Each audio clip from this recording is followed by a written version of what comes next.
Hi, what's going on? I hope you're doing well.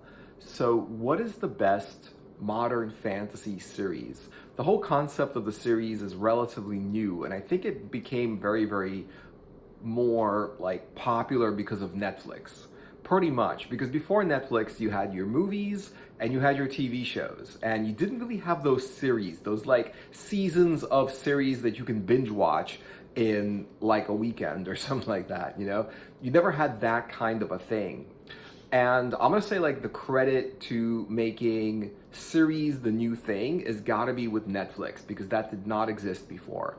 So what is a great series? Well, some series you can't really count as a series. They're new, but the thing is that they were actually written a long time ago, like Lord of the Rings, you know? Yeah, the movies are new. It's not actually a series, but the movies are new. But the thing is that it was written like a really long time ago. It was like in the, what, 60s or 70s or something like that, even back then, you know?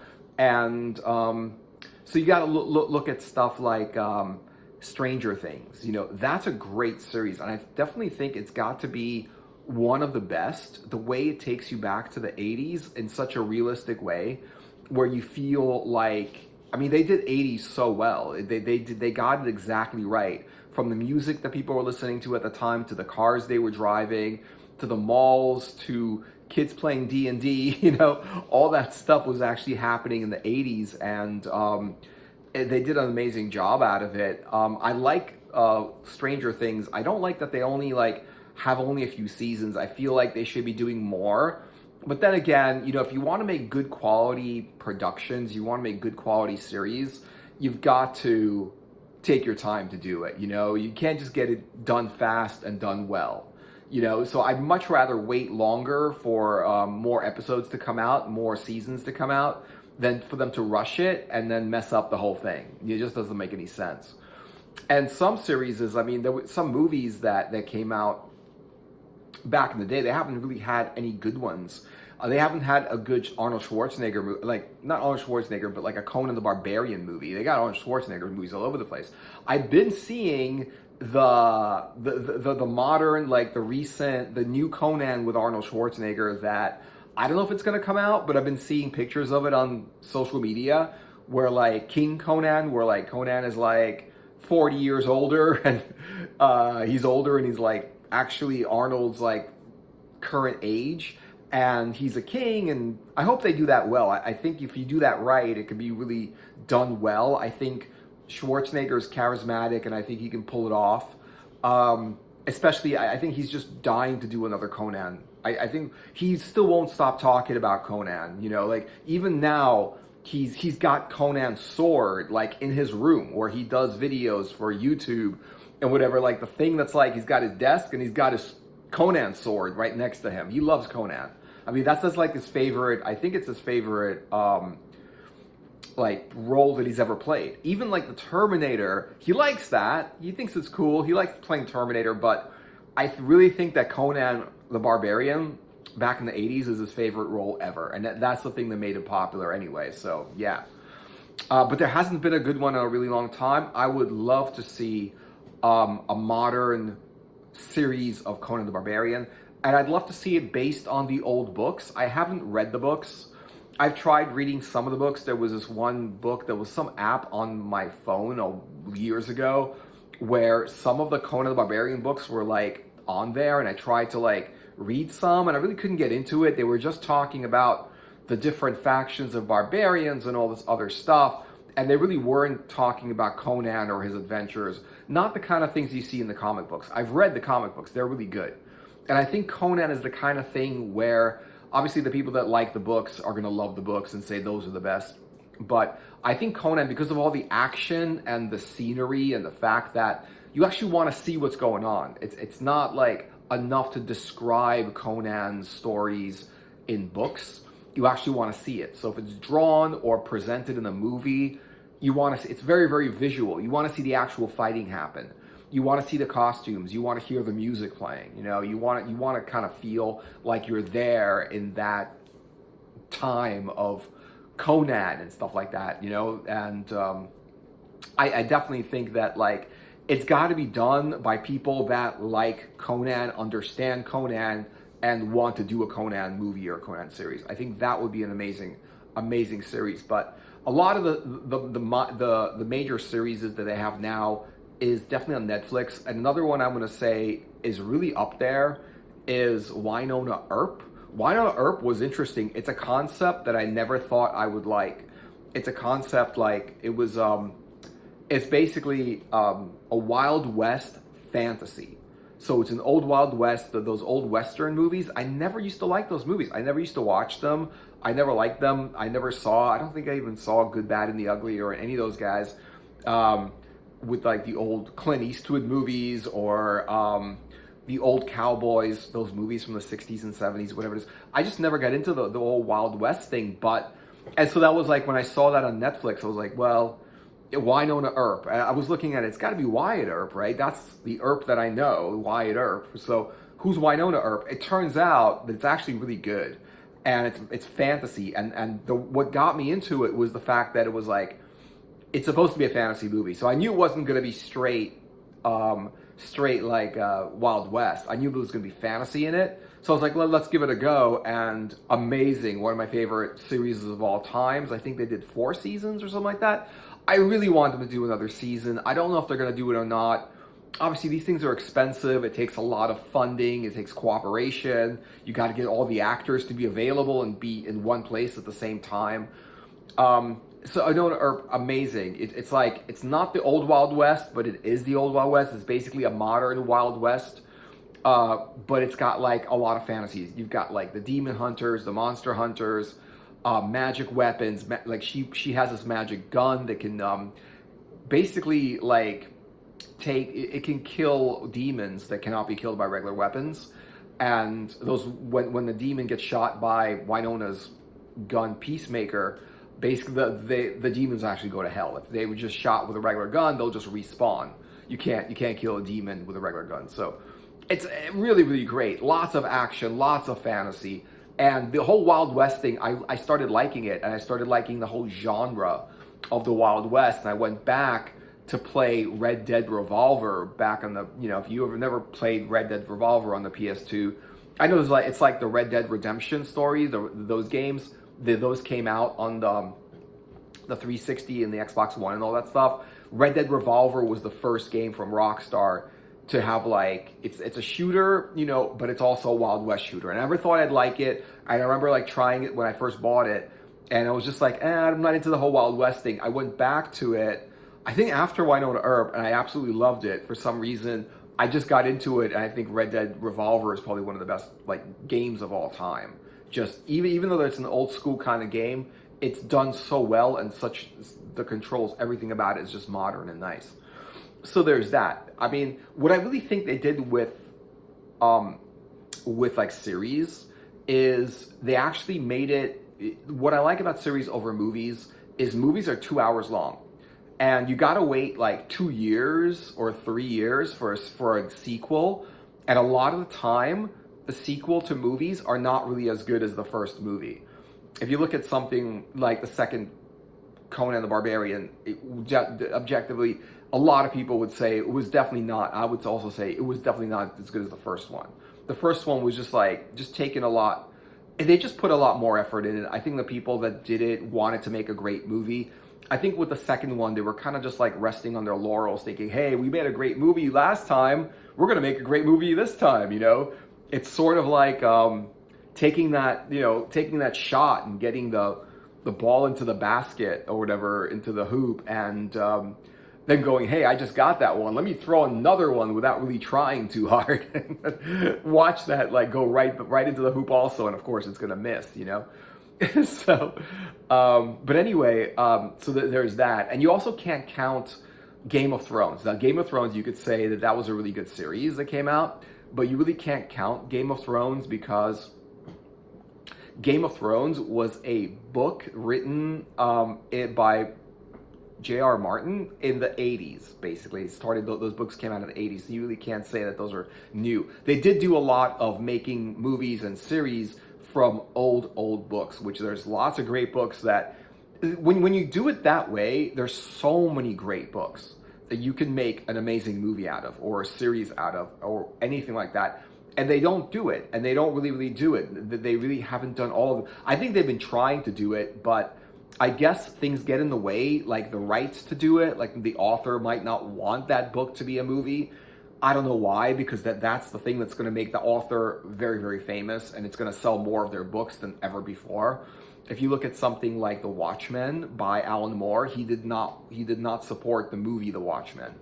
And it was pretty good. It was like they made a movie out of The Watchmen. I think also, I'm going to say that the thing about the new the modern series that are coming out, they're doing a great job with superhero series.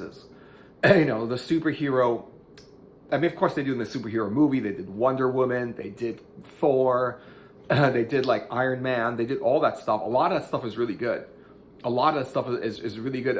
I'm just like, you would think that like these were made for kids, but I don't think they're made for kids. I think they were made for grown-ups who were kids when they started liking that kind of thing, and now they're grown-ups, and now they're showing those movies to their kids.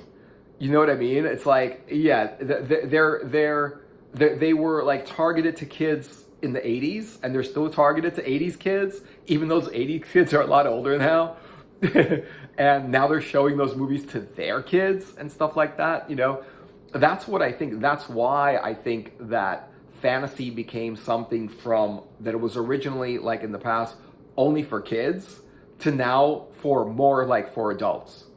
Just because those kids grew up and they still like the whole fantasy genre, the whole movies and everything like that. So there's that. And they've always been targeting adults with fantasy. If you look at Heavy Metal Magazine, it's been targeted to adults from the beginning. Obviously, like Heavy Metal Magazine is also basically targeted to like, you know, teenage tastes and stuff like that when you're a teenager. I remember like being a teenager, like getting into Heavy Metal Magazine just because it feels like that's the thing you would kind of like if you're like a teen, whatever it is. But it was interesting about the teenagers that liked it back then are the adults that like it now. You know, nothing changes. Like people's tastes don't change. They still like the same thing. You know, the kids that liked Star Wars back in '77 when that came out are the kids that still like Star Wars today, even though like they might not like the prequels or whatever it is, but they still go to see the movie, and they still like other movies and series that are like Star Wars. You know, it's very easy to just, they like that genre. You know, they got into that whole genre of stuff. And so there's a lot of, and I'm going to say that like, it's basically because of Netflix that made the series possible. And what I like about the series is that the content. I really like it when I don't like, when I don't know anything about a certain series and there's like 5 seasons of it already filmed and already there. It's just so much content to absorb. It's like you just watch it. It feels like you get into it a lot. And it's not the same thing with a movie, because the movie's 2 hours long. You'll get into it, but it's so short that it doesn't feel like you stay into it for a long period of time. The thing about games is you do. Like with a game, it could take you days or even weeks to finish a game, and you spend a lot of time in that game. You know, it's not like the game's over in 2 hours. And so the whole, I would say movies, the whole 2-hour movie, I don't think it's a thing of the past, but I think that more and more people are going to do series. And with superheroes, I think they did a great job with it. So if you look at some of the superhero series, you're going to see, I mean, they definitely did the thing with He-Man, which I was never into He-Man before, but I saw the series on Netflix, the cartoon series on Netflix, the animation. And I thought it was pretty good. I thought it was good. I thought it was a lot better than the cartoon back in the day, which I never got into. I just was not into He-Man. I really thought that He-Man was a copy of Conan the Barbarian.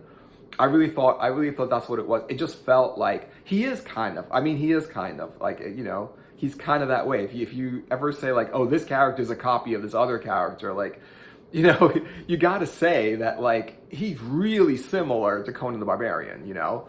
You know, if you feel like, because a lot of times, you know, people will take a character and like copy another character like really closely, you know. But then again, you could say Conan might be a copy of Hercules, but it's just because these characters are similar. You could say Xena is like a female Conan, you know. So It's kind of. I mean, I would say, you know, they're just like so similar and stuff like that. But the thing about like the series with superheroes is if you look at something like Daredevil, if you look at The Punisher, and if you look at Iron Fist, those things, even like Luke Cage, you know, those things.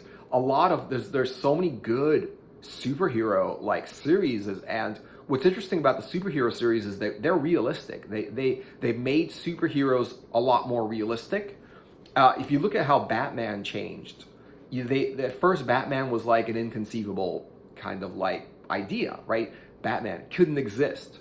So, but if you look at the movies, what they did with the movies of Batman was they made it plausibly realistic.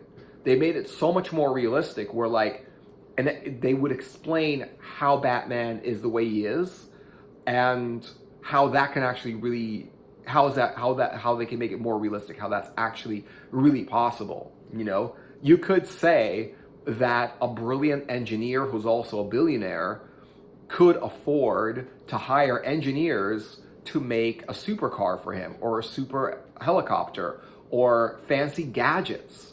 You know, he could hire the same people that make gadgets for James Bond. I mean, right? Idealistically, you could. I mean, James Bond's got those gadgets also. But what, you know, but people feel like James Bond's a realistic kind of, even though he's not at all, right? But they feel like they try to make it as realistic as possible, so it feels as convincing as possible, as plausible, like this can actually happen. So what they did with Batman is they made it realistic, and I think they did the same thing with Iron Fist. They did the same thing with Daredevil, and they made it realistic. They didn't make these like pointless characters. Like if you look at like the old 1920s or whatever it is, Superman, who's like, you know, truth, justice, and you know, whatever, you know, you wouldn't say that what's really like, you know, motivating Superman, and it's to be a good person, it's to do the right thing and stuff like that. And then you've got like motivations for some of these superheroes which are very realistic. You know, like with Batman, it's revenge. With you know, like Daredevil, it's he can't stand when he can kind of hear everything. He can hear things that are happening in the city that no one else can hear because he's got heightened hearing. He can't see anything visually, but he's got heightened senses. So he knows what's happening like a mile away. And he hears he hears people's suffering and screaming, and you know, he hears all of these things that are going wrong in the city and all of this crime and people getting hurt and stuff like that. And he's got to do something about it. You know, he's got this like kind of superpower. You know, he can fight, and he's got heightened senses and stuff like that.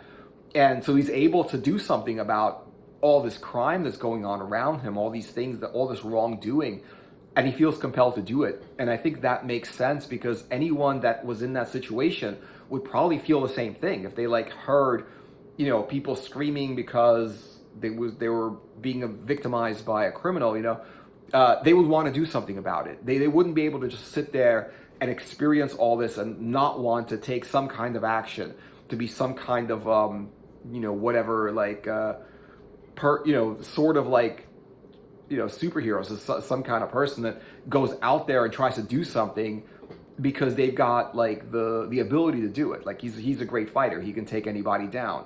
So he's got the ability to take down these criminals, and at the same time he's aware of all the crimes that are happening. So it's just very, very like realistic to some degree. And then to some other degree, it's pure fantasy. Like if you look at Iron Fist, you know, they made it realistic by the story and whatever, but there's a lot of fantasy in Iron Fist. Iron Fist, the power of the Iron Fist, all that stuff, it comes from, it's like ancient, sort of like he's like he's like a Shaolin monk. He's like ancient, sort of like a martial art monk kind of like tradition where it's sort of like that karate movie taken to the next level where it's like a superpower karate movie, you know?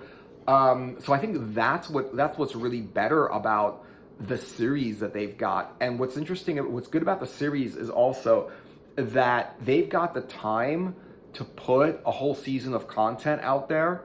And a lot of times I feel like with movies is they've got 2 hours of a movie to do and they've got to make it interesting from beginning to end, where with a series you've got more time and it's kind of more laid back. So even if the first few episodes are not that great, it warms up, and a lot of the time, like, the rest of the series is amazing. And with a movie, it's like if that first hour, that first 2 hours or 1 hour or like half hour of that movie isn't good, people are not going to like the movie. People are not going to want to sit through a whole movie when like the first part of it isn't good. And so with a series, you can make like 3 or 4 hours of content in the beginning of the series that's not that great, but then warm up and kind of have like the actors figure out their roles and figure out who they are and figure out their identities and figure out their characters and figure out like how everything's written and what the story's about and stuff like that by playing through all of these scenes and playing all of these roles, so that by the time it's like the fourth or fifth episode, they know what's going on. They know how to play this already. And that's because they've tried to do this through the first few episodes. So if you've ever like watched a series and like, I'm not getting into this, and you keep watching it, and by the third or fourth or fifth episode, now it's like getting good, it's because the writing is getting better, because the writer is getting into the flow, and the actors are getting into the flow, and the directors and everyone, they're all getting into the flow. And I think that's what makes the series better. That's what makes it, besides the amount of content in a series, which is like way, way better just on itself. The fact that you can warm up a series and do a few episodes that you really don't know what you're doing in those episodes, but then after the third or fourth or fifth episode, now you like kind of get it, and now you're able to like act out these roles and these lines, and you're able to write these situations for the story that's going to be a series that people are actually going to watch. I think it gives the creators, the artists, a lot more freedom to get into character, to get into the role, to get the story going, where you can have a few hours of like not that interesting in the beginning and amazingly interesting later on in the series, right? Whereas like if you do that with a movie, if it's not that interesting in the first couple hours, well, that's the whole movie, and people are just not gonna necessarily want to watch there just won't be a second movie. Whereas like if the series, like the first episode isn't good, a lot of times people still watch the later episodes to see if it gets better. Whereas like if the movie isn't good, they just can it. They just do not. They're not going to make a second movie out of it if the first movie's not good. Or if like a series, when the first episode's not good, they're still going to make a second episode. They're still going to make the rest of the season, and a lot of times it just gets better. And movies don't never have that chance to really prove themselves like a series would. So yeah, so there's that. That's basically what I like about the series. That's what I think is good about modern series and I think I think that's the direction everything's going. I think people are still going to make movies and TV shows and everything like that, but I think with series, I think people are just going to make maybe, I think that's the new thing, and I think it's good because there's just a lot of content and a lot you can do with it. So yeah, so thanks for watching, guys. I hope you enjoyed the video. Let me know what you're thinking in the comments. Give it a like and a subscribe if you want to see more videos, and I'll see you guys in another video later.